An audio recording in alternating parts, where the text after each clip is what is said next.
शुक्रिया Allahabad high court, शुक्रिया justice C K राय। आपने ये बता दिया न्याय अभी जिंदा है। आपने ये बता दिया कि अगर उत्तर प्रदेश सरकार अपनी मनमर्जी करनी चाहे तो आप मेरे पास आइए, कानून अभी जिंदा है। जी हाँ, खबर ही कुछ ऐसी है जिसको सुनकर आपका भी मन करेगा इलाहाबाद हाई कोर्ट को शुक्रिया बोलने का। दरअसल जिस देवरिया मामले को लेकर पूरे देश में सनसनी मची हुई है, उसी देवरिया मामले में इलाहाबाद हाई कोर्ट ने यूपी सरकार को फटकार लगाते हुए तहसीलदार ने जो प्रेम यादव के घर पर बुलडोजर चलाने का आदेश दिया था उस पर रोक लगा दी। साथ ही प्रेम यादव के परिवार को 2 हफ्ते में डीएम के यहाँ अपील दाखिल करने का आदेश दिया है और देवरिया डीएम को 3 महीने के भीतर इस मामले को सुलझाने का आदेश दिया है। तब तक प्रेम यादव का घर नहीं गिराया जाएगा, यानी प्रेम यादव के घर पर अभी कोई बुलडोजर नहीं चलेगा। तो आखिर ये हुआ कैसे? जिस घर को उत्तर प्रदेश सरकार 1 से 2 दिन में गिराने वाली थी, उसी घर को लेकर इलाहाबाद हाई कोर्ट ने रातों रात सरकार का फैसला कैसे पलट दिया, आइए पूरी कहानी बताते हैं। दरअसल जब 2 अक्टूबर को देवरिया में 6 लोगों की हत्या हुई थी,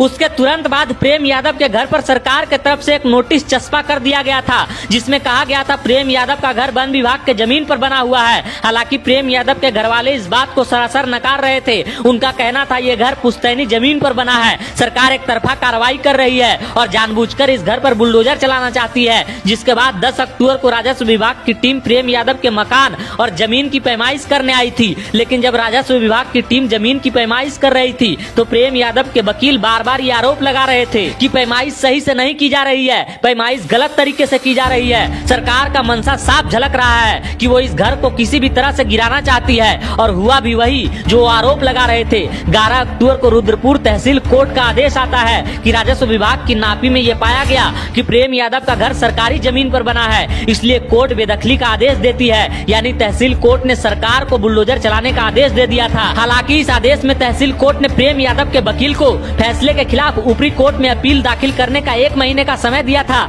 जिसके बाद प्रेम यादव के वकील ने इलाहाबाद हाई कोर्ट में इस फैसले के खिलाफ एक याचिका डाली, जिसमें कहा गया कि राजस्व अधिकारी प्रेम यादव को उसकी जमीन से बेदखल करने और उस पर बने निर्माण के ध्वस्तीकरण पर आमदा है। प्रेम यादव की भूमि राजस्व रिकॉर्ड में खलिहान के तौर पर दर्ज है। तहसील कोर्ट ने आदेश करने से पहले प्रेम यादव का पक्ष नहीं सुना, न ही राजस्व विभाग की टीम के तरफ से सीमांकन या सर्वे किया गया। इसी याचिका पर सुनवाई करते हुए इलाहाबाद हाई कोर्ट ने कल रात यूपी सरकार को फटकार लगाई और कोर्ट ने बेदखली के आदेश के खिलाफ प्रेम यादव के परिवार को जिला मजिस्ट्रेट की अदालत में अपील दाखिल करने के लिए 2 सप्ताह का समय दिया है, जबकि देवरिया डीएम को 3 महीने के भीतर इस अपील को निस्तारित करने का आदेश दिया है। यानी हाई कोर्ट ने 3 महीने के लिए प्रेम यादव के घर पर बुलडोजर चलने से रोक दिया है। अब इस आदेश के बाद प्रेम यादव का परिवार जब मजिस्ट्रेट कोर्ट में अपील दाखिल करेंगे तो देवरिया डीएम के निगरानी में दोबारा से जमीन की पैमाइश की जाएगी। और जैसा प्रेम यादव के घर वाले बता रहे हैं कि मकान पुश्तैनी जमीन पर बना है, अगर ऐसा हुआ तो शायद इस घर पर अब कभी बुलडोजर नहीं चलेगा।